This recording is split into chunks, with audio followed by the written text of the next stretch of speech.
Welcome to Sinister Truths, the place where history hides its darkest secrets in plain sight.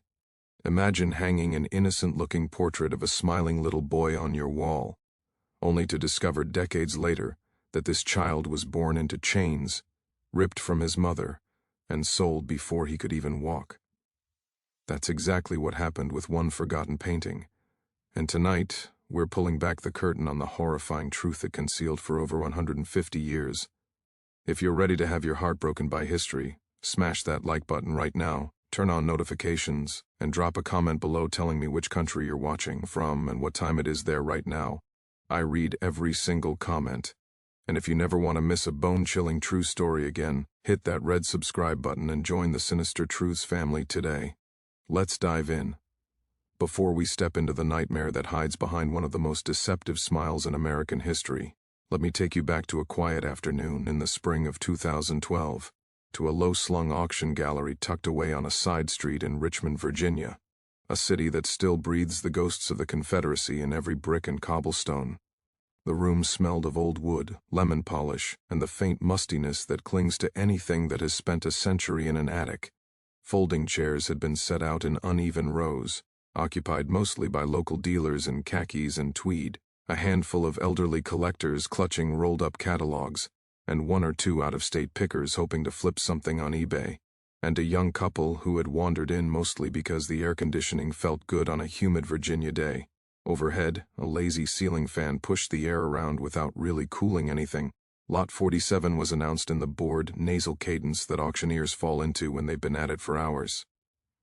Next up, folks, we have a mid-19th century American school portrait of a young child, oil on canvas, 30 by 25 inches, relined, some craquelure, old repairs, but a sweet face, very much in the style of the Southern portrait tradition.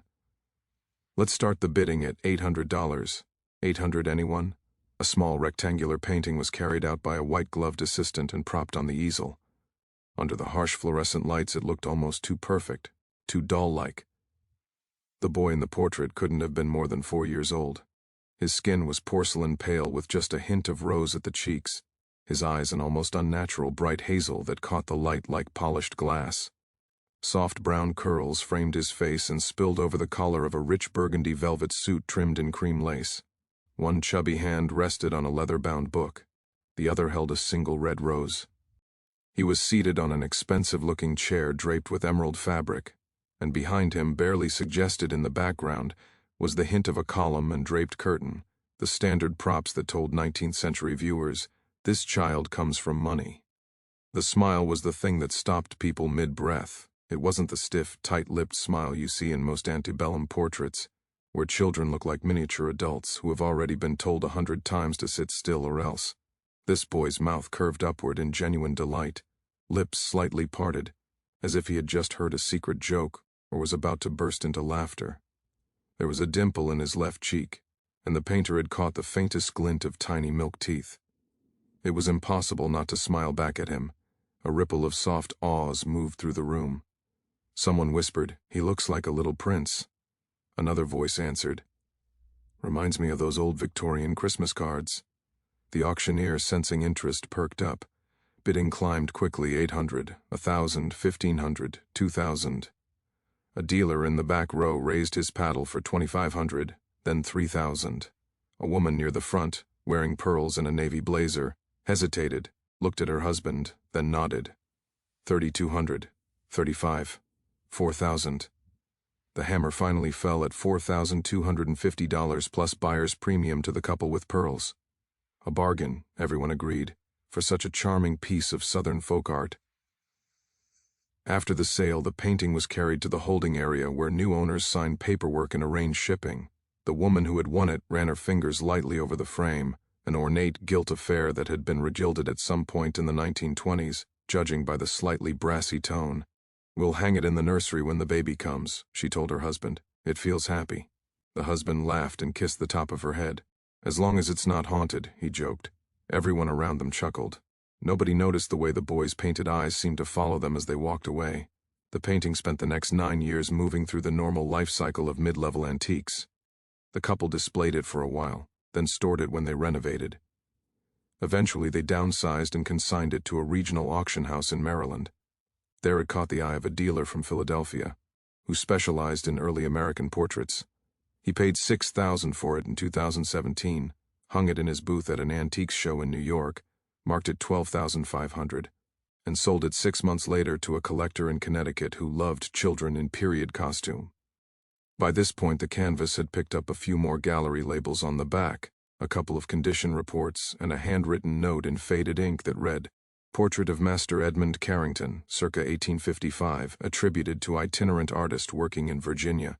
Nobody questioned the identification. Why would they? The boy looked white. The clothing screamed wealth. The pose and props were textbook upper-class portraiture.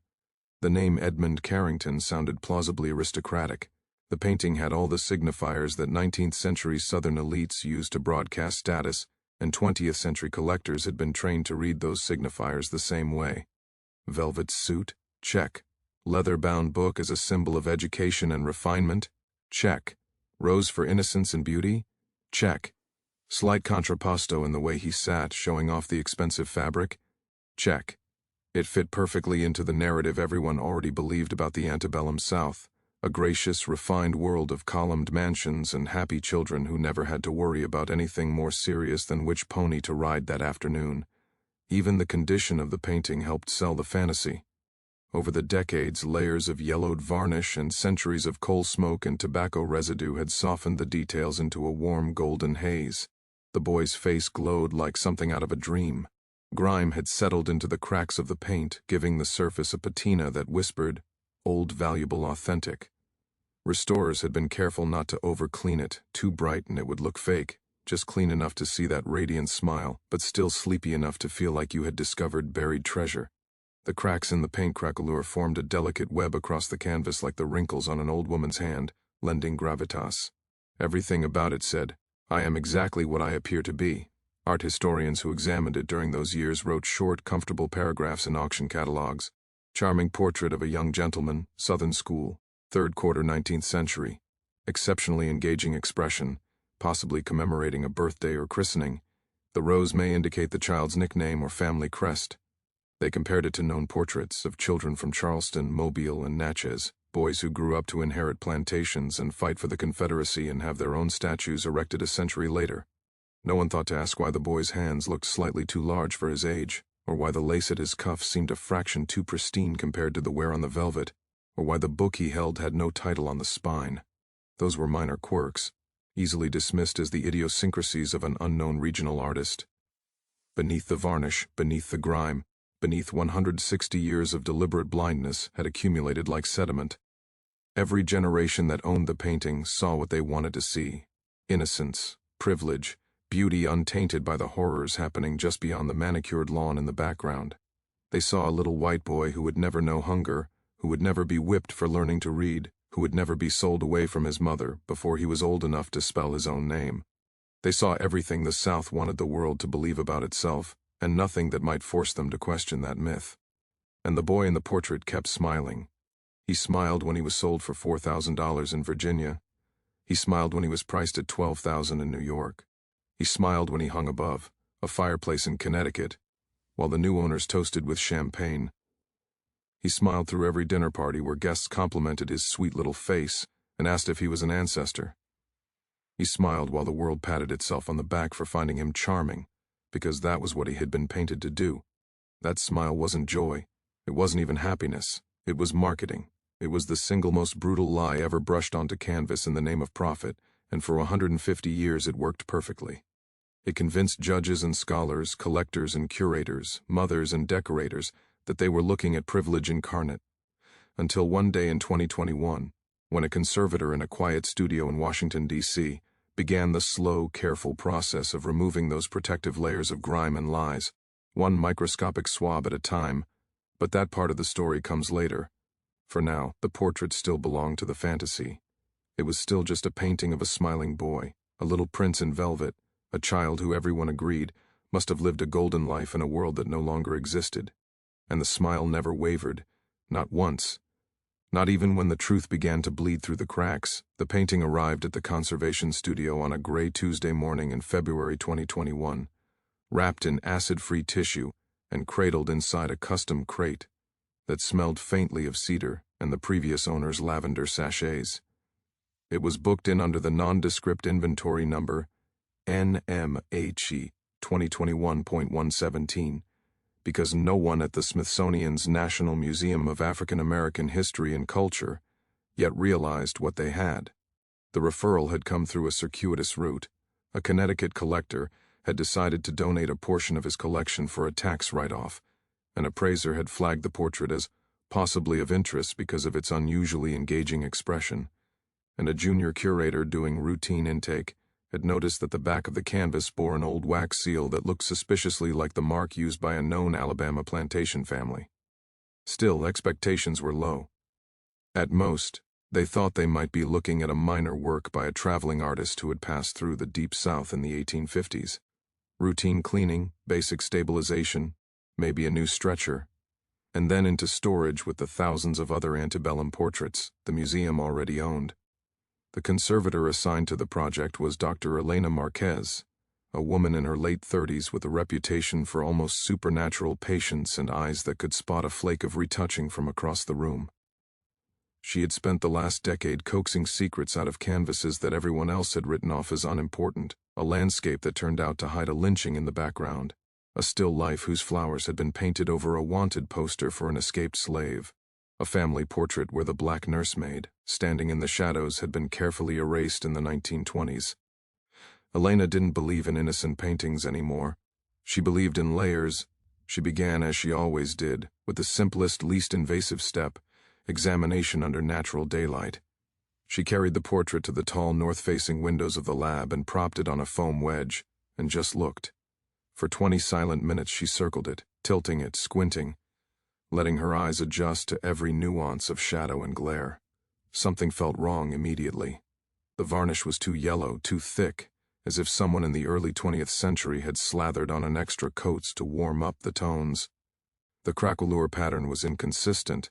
Some areas showed the fine, even webbing you expect from natural aging, while others had wider, more dramatic cracks that looked almost staged. And the boy's face. The longer she stared, the more the smile began to feel like a mask pulled too tight. Next came the raking light. Elena switched off the overhead fluorescence, angled a narrow beam across the surface, and the painting suddenly revealed its topography. Ridges where impasto had been flattened by relining, depressions where the canvas had sagged against old stretcher bars, and, most intriguingly, a faint rectangular outline about 2 inches inside the painted edge, as if something had once been attached to the front of the canvas and later removed. She made a note, then another note when she spotted microscopic dots of darker paint along the boy's neck that didn't quite match the surrounding flesh tones. By the end of the first day, she had taken 400 macro photographs and filled 6 pages of observations, but she had not touched the surface with anything stronger than a squirrel hair brush. Conservation is a discipline of restraint. The canvas can only be stripped of its history once, and there are no do-overs. Day 2 brought the ultraviolet lamp. Under black light, the painting transformed into a ghostly negative. The varnish fluoresced a sickly orange, but here and there patches glowed brighter, almost white, indicating areas of later restoration. More alarming were the dark, non-fluorescing shapes that materialized like bruises, broad bands across the shoulders, a circle around the throat, and 2 parallel lines across each wrist. They were completely invisible in normal light, submerged beneath overpaint and grime, but under UV they looked like the scars of something metallic that had once pressed against tender skin. Elena felt the small hairs on her arms rise. She had seen those shapes before, in photographs of enslaved children wearing iron collars and cuffs for disciplinary portraits, but this portrait had been sold for years as a white child. She told herself it was probably just coincidence, maybe shadows cast by a necklace that had later been painted out. Still, she took another 300 photographs and emailed them to the museum's senior paintings conservator with the subject line, "Please tell me I'm imagining this." She wasn't. Day 4 was solvent testing day. Elena laid the painting face up on the vacuum table, donned nitrile gloves and a respirator, and began rolling tiny cotton swabs moistened with increasingly aggressive mixtures across a 2mm patch in the lower right corner, where the background was darkest, and any damage would be least noticeable. The first swabs came away tinged with brown, centuries of soot and nicotine. The next swabs lifted yellowed varnish. Then, on the 7th swab, the cotton turned the color of dried blood. Under the microscope she saw flecks of vermilion and something that looked suspiciously like lead white mixed with a translucent brown lake pigment. Someone had deliberately aged the painting, or hidden something beneath artificial dirt. She expanded the test area. 10 minutes later she exposed a sliver of bright emerald green, where the draped fabric in the background should have been a muted olive. The original color was vivid, almost electric, the kind of expensive pigment reserved for the most prestigious commissions. Whoever had paid for this portrait had not been stingy. Another 10 minutes and she uncovered a thin black line curving beneath the boy's collar, a line that had no amount of artistic license could explain away as shadow or fold of fabric. Elena stopped. She sat back on her stool, pulled off her gloves, and stared at the tiny window of truth she had opened. Then she did something she almost never did. She swore out loud in the empty lab. The controlled cleaning began in earnest. Working under a binocular microscope at 40 magnification, she moved in a grid pattern no wider than a fingernail, rolling, rinsing, rolling again. The grime came off in delicate curls that she preserved on glass slides for later analysis. With every square millimeter she uncovered, the portrait grew younger, brighter, and infinitely more disturbing. The velvet suit regained its original crimson intensity, so saturated it seemed wet. The lace at the cuffs turned out to be real gold thread, not the painted imitation everyone had assumed. The leather-bound book revealed an embossed crest that had been completely obscured, a crest that belonged to the Claiborne family of Mobile, one of the wealthiest slave-trading dynasties in Alabama. But it was the boy's neck that stole her breath. As the discolored varnish dissolved, a narrow band of dull iron appeared, encircling his throat like a necklace from hell. The painter had depicted every link, every rivet, every place where the metal had rubbed the skin raw. The collar had been painted the exact color of the boy's flesh so that, once the surface was dirtied and yellowed, it would vanish completely. A perfect optical illusion designed to last a century or more. Elena worked for 14 hours straight, forgetting to eat, forgetting to drink, until the collar was fully exposed. Then she moved to the wrists. Beneath the pristine lace cuffs were matching iron manacles, so delicately rendered they could have been mistaken for bracelets, except for the chain that connected them and disappeared beneath the velvet sleeve. The painter had used the skill of a master and the conscience of a monster. At 3:17 a.m., alone in the lab with only the hum of the ventilation system for company, Elena turned the painting over. The back of the canvas had been relined twice, once in the 1890s and again in the 1940s, each new layer of fabric glued over the original with animal hide glue that had since cracked and yellowed. Between the two relinings, barely visible under raking light, were words scratched into the original canvas with something sharp, maybe a nail or a slave tag stylus. Elena angled her lamp and read, "Property of J. H. Claiborne, born 1851, fancy, light, healthy, to be sold with portrait. New Orleans, March 1855. She sat down hard on the floor, the painting propped against her knees, and cried without sound for a long time. The next morning she spent documenting every new revelation. High-resolution multispectral imaging revealed even more. Underdrawing in charcoal that showed the boy originally positioned standing, not seated with his mother's hand on his shoulder. A hand that had been painted out so thoroughly that only the faintest pentimento remained. Infrared reflectography picked up an earlier signature in the lower left corner, almost obliterated, W. A. Walker, Mobile, 1854. William Aiken Walker, the same itinerant artist famous for his later genre scenes of sharecroppers and cotton pickers, had painted this child when he was still willing to take commissions from slave traders. Walker had been 20 years old, hungry for work, and apparently willing to do whatever was asked of him. By the end of the week, the entire painting had been cleaned down to the first varnish layer applied by the artist himself. The boy's eyes, once soft and dreamy, now burned with a clarity that felt accusatory. The smile was still there, but it had changed. It was no longer sweet. It was the smile of a child who had been told, "If you cry, they will whip your mama," and had decided at the age of 4 to be brave. Elena's final report was 87 pages long. She included side-by-side photographs, the painting as it had appeared for 160 years, smiling innocently under its coat of lies, and the painting as it appeared now, stripped bare, the iron collar gleaming dully against porcelain skin, the manacles stark against lace, the eyes looking straight into the camera as if to say, "You took your time." When the report landed on the desk of the museum director, He read it once, closed the folder, and stared out the window for a long time. Then he picked up the phone and canceled every other acquisition meeting for the month. This portrait, he said, was going to rewrite everything they thought they knew about how slavery hid in plain sight. But the deepest secret was still waiting, tucked into the hollow of the 19th century stretcher bars, preserved like an insect in amber, was a folded scrap of paper no larger than a postage stamp. It had been mistering. Both times the canvas was relined because the paper had been glued flat against the wood and then painted over to match. Elena found it only because one corner had curled loose during cleaning. When she carefully lifted it with tweezers and unfolded it under the microscope, she found 3 lines written in faded brown ink. His name is Thomas. He likes to sing. Do not let them forget. No signature, no date. Just those 8 words, written by someone, maybe the artist, maybe the mother, maybe another enslaved person in the studio, who knew exactly what this portrait was meant to do, and refused to let the child disappear completely. Elena photographed the note, sealed it in an archival envelope, and added one final line to her report. The boy in the painting has been smiling at us for 170 years, waiting for someone to finally see the chains, and now we know the boy's name was Thomas, not Master Tommy, not Fancy Boy number 17, not the string of auction lot numbers that would be branded onto his life over the next decade. His mother called him Thomas, after her own father, who had been sold away from a Virginia tobacco farm when she was 7. She whispered it to him in the dark of the slave cabin, rocking him against her chest while the pine knot fire spat and the January wind found every crack in the walls.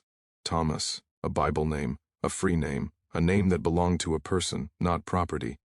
He was born on a raw, wet night in February 1851, sometime between the 2nd and 3rd crowing of the rooster, in a 1-room quarter on the Claiborne cotton plantation 10 miles outside Greensboro, Alabama. The midwife was an older woman named Aunt Sylvie, who had delivered half the enslaved children in Hale County, and who muttered, as she tied off the cord with boiled twine, "This one too light. They gon' come for him quick." Rose, the mother, was 19, small-boned, with skin the color of dark honey and eyes that had already seen too much.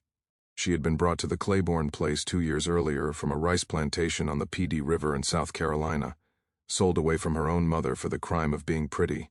The man who bought her was James H. Claiborne himself, 34 years old, heir to 3,000 acres and 400 human beings, a man who kept meticulous ledgers and who noticed immediately that Rose's features were fine and her skin several shades lighter than most field hands. He noticed, and he acted on it. Thomas's father was never spoken of openly. Everyone on the place knew, though. The baby's tight curls, the hazel eyes that turned gold in sunlight, the nose too narrow for full African ancestry. Those were Claiborne traits. James Claiborne's mother had been a Fairfax from Virginia, and the same blood that gave him his thin lips and long fingers had been forced into Rose 9 months before Thomas drew breath. The master never acknowledged the child, not in speech, not in the plantation books. In the ledger he was entered simply as male, light, healthy, Roses. But privately, Claiborne watched the baby with the cold calculation of a man appraising a promising colt. By the time Thomas was 2, the whispers had already started. Drivers and overseers passing through the yard would pause at the fence rail, squint at the toddler clinging to Rose's skirt, and mutter, "That one gon' bring a pretty penny in New Orleans." Rose heard them. Every time she did, her hands tightened on whatever she was holding, a hoe, a laundry paddle, her child, until her knuckles went pale. She began singing to him constantly, low spirituals and fragments of songs she half remembered from South Carolina. Anything to fill his ears with something gentler than the future that was already stalking him. When he was 3, they took him away from her for the first time. It was late summer, the cotton almost ready for picking, the air so thick with heat it felt like breathing syrup. 2 white men arrived in a fancy carriage with Claiborne's crest on the door. One was Claiborne himself, the other a stranger wearing a silk waistcoat and carrying a leather portfolio. They went straight to the big house, stayed 2 hours, then walked down to the quarters with the overseer. Rose was boiling clothes in the yard. She saw them coming and dropped the paddle into the suds. Thomas was playing nearby with a stick and a corncob horse. Claiborne pointed. The stranger opened the portfolio and began sketching rapidly while the overseer hauled Thomas up by one arm. Rose screamed once, a sound that brought every person within earshot to their cabin doors, but no one moved. You did not move when the master was doing business. They kept Thomas in the big house for 6 days. Rose was allowed to bring his meals, cornmeal mush and a little molasses. but was not permitted to stay. She would set the bowl on the floor outside the parlor door, kneel, and try to catch a glimpse of her child through the crack. Sometimes she heard him crying. Sometimes she heard the stranger coaxing, "Smile for me, little man. Show me those pretty teeth. That's it. Hold the flower just so." On the third day they dressed him in a white linen shirt that hung to his knees. On the fifth day they put real shoes on him, soft leather that pinched his feet and made him walk like a marionette. Rose pressed her face to the floorboards and begged God to let her die instead. When they brought him back to the quarters, he was wearing the burgundy velvet suit. The jacket was too big, the sleeves turned back in thick cuffs, but the color made his skin look almost white. His hair had been oiled and curled with a hot iron. The burns on his scalp were still raw. He clung to Rose's neck and would not speak for 2 days. On the third day he asked in a voice so small it broke her, "Mama, why they want me to smile when I sad?" She had no answer that a 3-year-old could carry. The portrait session with William Aiken Walker took place in Mobile in the winter of 1854-55, when Thomas was almost 4. Claiborne had decided the boy was ready for the New Orleans market the following spring, and wanted a first-class advertisement. Walker, still young and struggling, accepted the commission without hesitation. The studio was on Dauphin Street, above a dry goods store that smelled of coffee and indigo.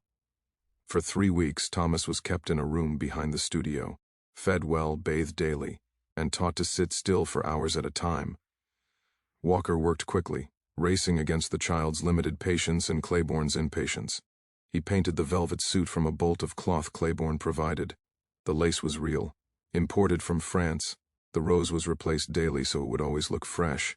The iron collar and manacles were left on beneath the clothing the entire time, hidden by high collars and careful folds of fabric, but their weight kept Thomas's posture exactly where Walker wanted it, shoulders back, chin level, eyes forward. Walker was a good draftsman. He caught the exact curve of the boy's cheek, the way his lower lip was slightly fuller than the upper, the scattering of freckles across the bridge of his nose that only appeared in strong sunlight. He also caught something else, a flicker of exhaustion in the eyes that no amount of coaxing could erase.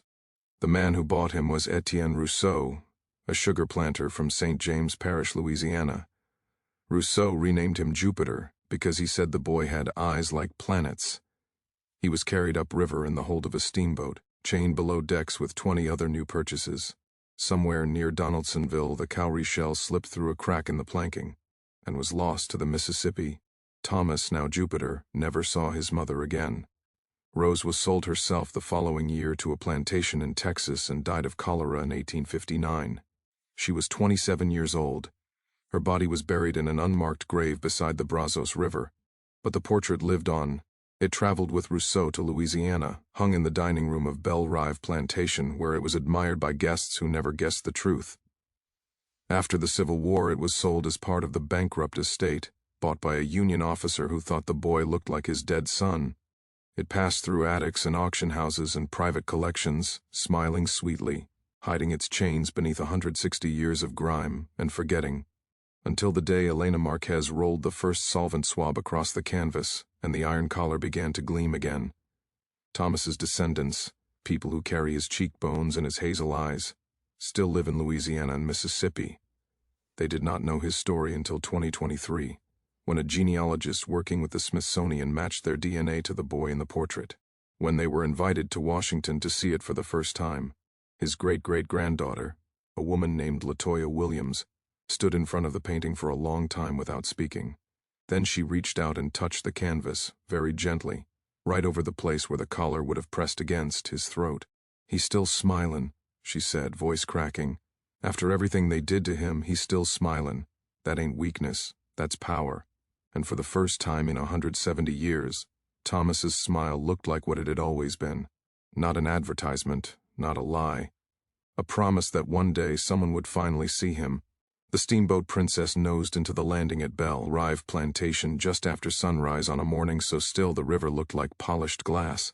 Thomas, now called Jupiter by everyone who owned the right to name him, stood on the lower deck with the other new purchases, his wrists still linked by a short length of chain that had rubbed the skin raw during the night.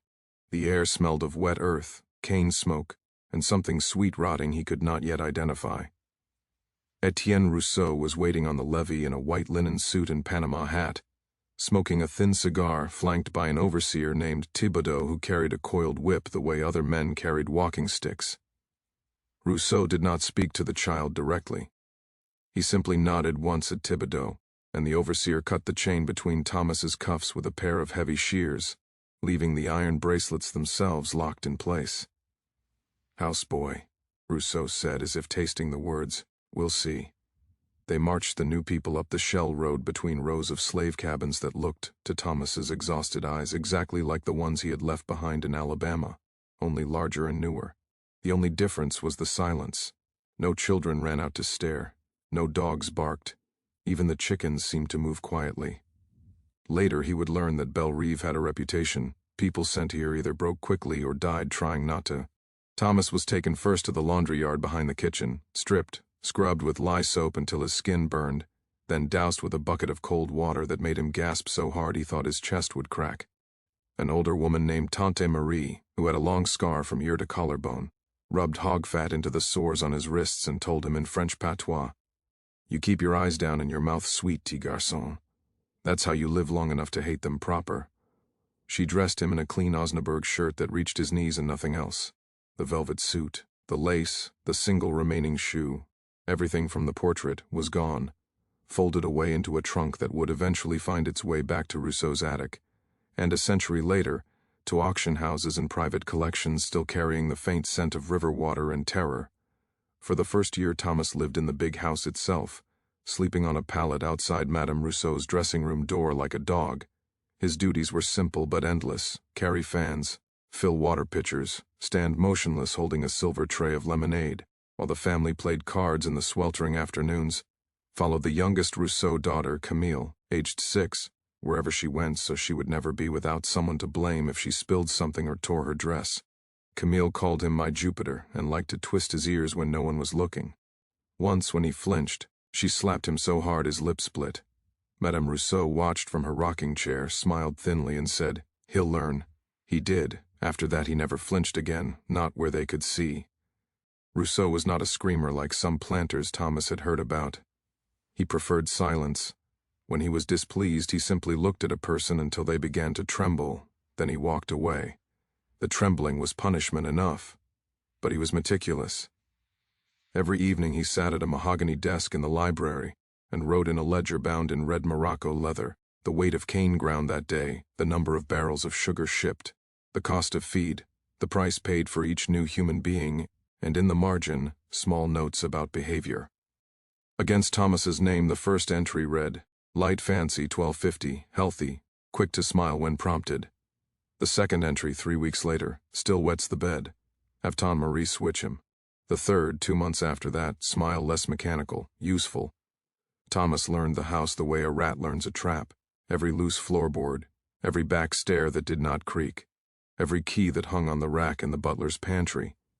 He learned which floorboards in the dining room squeaked so he could freeze mid-step when Rousseau lifted a finger for silence. He learned to pour coffee without spilling a drop even when Camille deliberately jostled his elbow. He learned to lace Madame's corsets so tight she could barely breathe, because if she fainted it would be his fault. And every night, when the house finally slept, he lay on his pallet and pressed the place where the cowrie shell used to be against his chest, trying to remember the taste of salt and Mama's voice. But the memory thinned a little more each week until it felt like something that had happened to another boy. When he turned 8, in the winter of 1859, they moved him out of the house and into the Garconniere, a small brick building behind the kitchen garden where the older houseboys slept. The iron cuffs finally came off. His wrists had outgrown them, but the scars remained, pale rings he would carry for the rest of his life. His new job was to wait table at dinner, stand behind Rousseau's chair during meetings with factors and commission merchants, and most importantly, be clean and silent and beautiful, while white men discussed the price of flesh over brandy and cigars.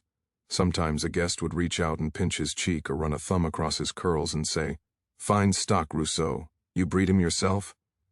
Rousseau would laugh softly and say nothing, but his eyes always flicked to Thomas, measuring the war came slowly to Belle Rive, the way a fever creeps in. First there were fewer steamboats on the river. Then the overseers began carrying rifles instead of whips. Then the field hands started singing different songs at night, low and coded, songs about Moses and Pharaoh that made the white people nervous. Thomas listened from the shadows of the kitchen yard, storing every word the way a squirrel stores acorns. In the spring of 1862, a Union gunboat shelled the levee 2 miles downriver, and everyone thought the Yankees were coming. But they never did. Rousseau moved his silver and his wife's jewelry into a hole under the library floor, and made Thomas help dig it at midnight, promising 20 lashes for every piece that clinked. Thomas dug so carefully the spoons might have been sleeping babies. In November 1863, the news reached Belle Reve that Vicksburg had fallen. Rousseau got drunk for the first time anyone could remember, and shot his favorite hunting dog in the yard because it barked at the moon.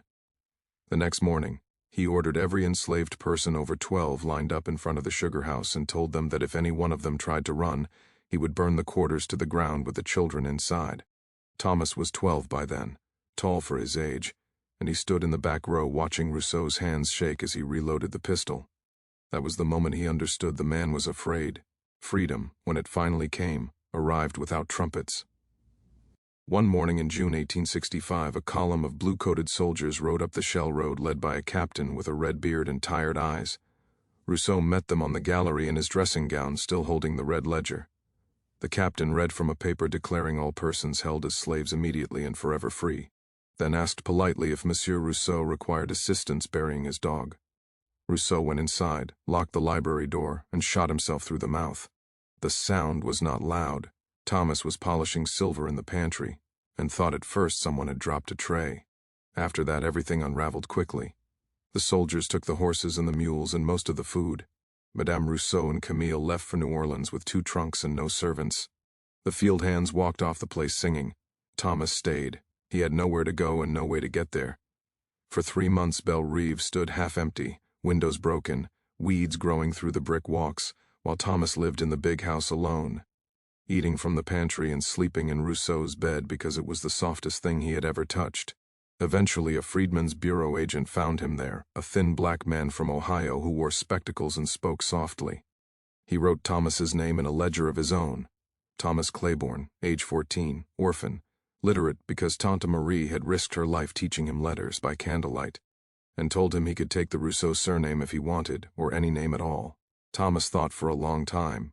Then he said, "Just Thomas." The agent wrote it down and handed him a scrap of paper that said he was free. Thomas folded it into a square so small it fit inside the scar on his wrist where the cuff had been. He drifted for the next decade, sharecropping on the old Belle Reve land when white men would rent to him, working the levee in New Orleans when they wouldn't, laying railroad track up near Shreveport, following the harvest north to the cotton country in Mississippi. Everywhere he went, people remarked on his light skin and straight features and asked if he was from the house. He never answered. He saved every penny, bought 10 acres of scrubland outside Natchez in 1877, built a 1-room cabin with his own hands, and planted pecan trees that would outlive him by a century. In 1882, he married a quiet woman named Violet, who had been born free in Ohio and come south to teach school. They had 7 children, 6 of whom lived. Thomas never spoke much about the years before freedom, not even to Violet. When the children asked about the pale circles on his wrists, he told them he'd been bitten by a cottonmouth as a boy, and the snake's teeth had left perfect rings. They believed him because children believe their fathers, and because the lie was gentler than the truth. He worked the little farm until his hands were more scar than skin, raised his children to read and to vote and to look white men in the eye. Every spring he planted a row of red roses along the fence line because once, long ago, someone had told him to hold a rose and smile. The roses grew thick and wild, and people driving past on the Natchez Trace would slow down to look at the old man in patched overalls tending flowers like they were gold. Thomas died on a February morning in 1937, 86 years old, sitting on his porch with a cup of coffee gone cold in his hand. The pecan trees were tall enough now to throw shade across the whole acres. His youngest daughter, Esther, found him there at dusk, eyes open, staring at the horizon as if waiting for a steamboat that would never come. In his pocket was the tiny square of paper the Freedmen's Bureau agent had given him 72 years earlier, worn so thin it felt like cloth. Esther kept it in her Bible until she died, then passed it to her daughter, and so on, until it reached LaToya Williams in 2023, who carried it in her purse the day she stood in front of the cleaned portrait at the Smithsonian. and finally met the smiling boy who had been her great-great-grandfather. Latoya unfolded the fragile square under the museum lights, read the single word Thomas, and understood why, in every family photograph after 1865, he never smiled with his teeth. The smile in the portrait, the one that had fooled collectors and curators for 160 years, had not been joy. It had been the last order he ever obeyed. After June 1865, he was done taking orders about what his face should do. And yet, when Latoya looked at the painting that day, cleaned of every lie, the boy's eyes still held something fierce and undefeated. Not happiness, maybe, but survival, and memory, and a refusal, quiet as dawn on the river, to let them write the ending of his story. Thomas had kept the promise he made to himself the night Rousseau put the pistol in his mouth and the world cracked open. They could take his name, his mother, his childhood, 12 years of his life, and every single tear he had left to cry. But they would never take that smile away from him again. He simply chose to give it back on his own terms, when he was ready, to the people who finally deserved to see it. The portrait hangs today on the 3rd floor of the National Museum of African American History and Culture in Washington, D.C., in a gallery whose walls are the color of river silt after rain. It is no longer the sweet, sleepy painting that once graced Connecticut fireplaces and Virginia auction catalogs. The grime is gone, the yellow varnish is gone, the lies are gone. What remains is stark, almost unbearably vivid. A 4-year-old child in a blood-red velvet suit, wrists and throat circled by dull iron, eyes looking straight into the lens of history with a knowledge no child should possess. The smile is still there, but it has changed shape. It is smaller now, tighter, the smile of someone who has been told exactly what will happen if he lets it fall. The Smithsonian installed the painting in 2023, after 2 years of deliberation about how and whether to show something this brutal. They placed it at the end of a long corridor lined with other antebellum portraits, stiff white planters in black coats, pale wives in silk and lace, children who never had to wonder if tomorrow they would still belong to their mothers. Those portraits are hung high, the way they were meant to be seen, from a position of ownership. Thomas's portrait hangs lower, at a child's eye level, so that every visitor must bend or kneel to meet his gaze. The wall label is short and merciless. Thomas, later called Jupiter, born enslaved, Hale County, Alabama, 1851. Commissioned by enslaver James H. Claiborne as an advertisement for sale. Oil on canvas, William Aiken Walker, Mobile, 1854-55. Gift of the descendants of Etienne Rousseau and Conservation Acquisition Fund. Beside the painting, in a shallow case lit like a reliquary, rests the actual iron collar that was painted from life, a narrow band of hand-forged iron, the rivet still sharp enough to draw blood if you press too hard. Next to it is the tiny folded note Elena Marquez found inside the stretcher. His name is Thomas. He likes to sing. Do not let them forget. The paper is so fragile now that it is preserved between 2 sheets of ultraviolet filtering glass, yet every letter is still legible, written in brown ink that might be blood, might be sweat, might be both. On the opening day of the new installation, more than 70 people who share Thomas's DNA arrived by bus, by plane, by car from Louisiana, Mississippi, Texas, Ohio, California. They ranged in age from 4 months to 93 years. Some had never met before. Others had grown up hearing only rumors of a fancy boy in the family tree no one wanted to talk about.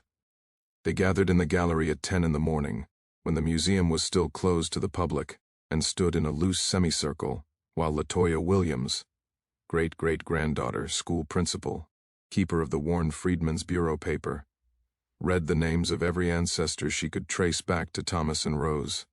When she reached his mother's name, Rose, born about 1832, died of cholera in Texas, 1859, the room filled with the soft sound of people breathing in at the same time, as if the air itself had decided to remember. Then they turned off the overhead lights. A single spotlight came up on the painting, and for a long minute no one spoke. A little boy of 6, wearing a Spider-Man t-shirt, walked straight up to the canvas, stood on tiptoe, and placed his palm flat against the glass as if he could push through time and take the child's hand. His mother started to pull him back, but Latoya stopped her. "Let him," she said. "He's just saying hello to his granddaddy." The boy stayed there until a docent gently explained that the glass was there to protect both of them.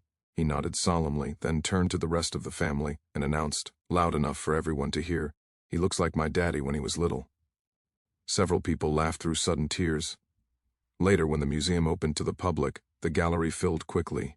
People who had come expecting the usual icons: Harriet Tubman's hymn book, Emmett Till's casket, the Greensboro lunch counter stools, found themselves stopped dead by a painting they had never heard of.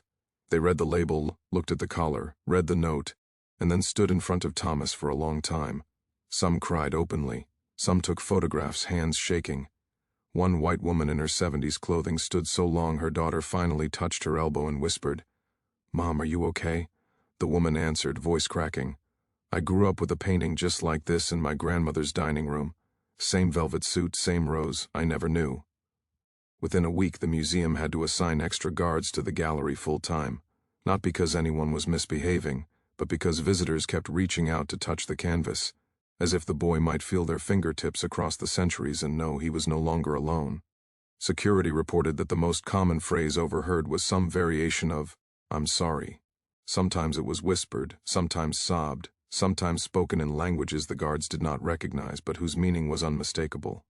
School groups became a special challenge. The education department rewrote their third-floor tour script 3 times, struggling to find words that honored the truth without traumatizing 8-year-olds. In the end, they settled on honesty wrapped in care. This little boy was stolen from his mother and forced to wear iron so he couldn't run. The man who owned him had this picture painted to sell him, the way you might sell a horse. But the boy kept his name secret and kept singing inside his head, and because he did, we know who he really was today. Teachers reported that children listened in perfect silence, something that almost never happened anywhere else in the museum. One 5th grader from Anacostia raised her hand and asked, "Did they ever catch the bad man who did this?" The guide answered, "Some of them, yes, but a lot of them just died old and rich. That's part of why we have to keep looking at this picture, so we remember what they did and what we still have to fix." The girl nodded once, the way children do when they have just shouldered something too heavy but refuse to put it down. Online, the painting spread faster than the curators expected. Within days it was everywhere: Instagram stories with crying emojis, TikTok stitching the before and after conservation photos to the sound of Nina Simone's "I wish I knew how it would feel to be free." Twitter threads listing every museum that still owns similar fancy child portraits without adequate explanation. A meme appeared showing Thomas side by side with the viral Success Kid fist pump image, captioned, "When you survive American slavery and your face still ends up on a museum wall scaring white people into decency." It was shared 400 times before someone finally added the comment, "He's not scaring us, he's waking us." Artists responded the way artists do. A mural went up on U Street showing Thomas life-size, collar broken open, roses growing out of the iron links. A New Orleans brass band recorded a second-line version of the lullaby Rose used to sing. Someone had found the tune in an enslaved woman's diary in Tulane's archives and played it outside the museum on Juneteenth. Beyoncé's creative team quietly requested high-resolution files for a future project. The museum said yes.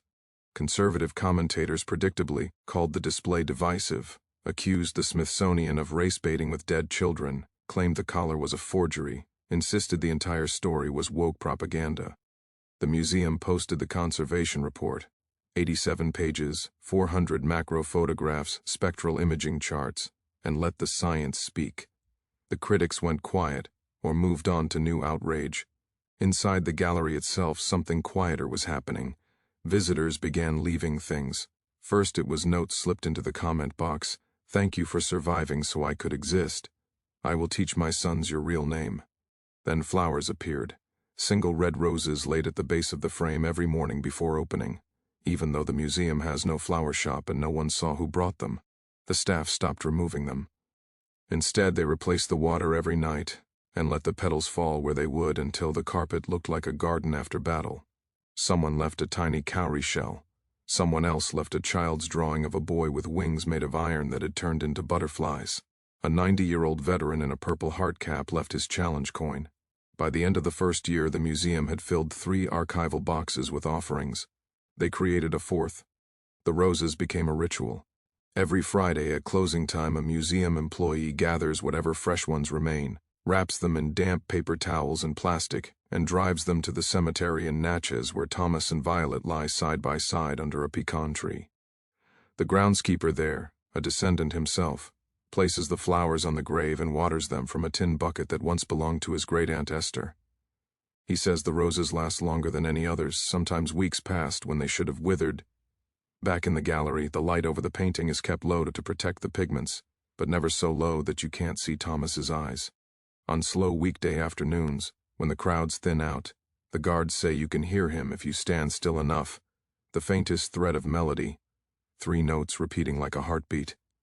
No one has ever recorded it successfully. Phones die, microphones pick up nothing but silence. But the people who work there swear it's the same 3 notes every time. The opening phrase of the lullaby Rose sang the night Thomas was born. The museum added a small plaque beneath the note in the case. It reads, "He liked to sing, we are still listening." And beneath that, in letters almost too small to read unless you kneel the way Thomas's descendants did that first morning, the curators placed a line from the poet Lucille Clifton, "Come celebrate. With me that every day something has tried to kill me, and has failed." Visitors read it, look up at the child who should never have survived long enough to become an old man tending roses, and understand that the smile in the portrait is not forgiveness, it is evidence. Evidence that the child refused to let them define the shape of his soul. Evidence that memory, carried in blood and song and stubborn refusal to forget, is stronger than iron. Evidence that every time a new pair of eyes meets his across the glass, the sale is cancelled again, the collar falls again. The name Thomas is spoken again in a place where once only silence was allowed. The portrait is no longer property, it is reunion, it is testimony, it is the sound, soft, continual, unbreakable, of a little boy who liked to sing, still singing, across 2 centuries to every descendant who walks through the door and finally, says his name out loud. And the roses keep coming, the song keeps going. The chains, for the length of one held breath in a quiet museum gallery, weigh nothing at all.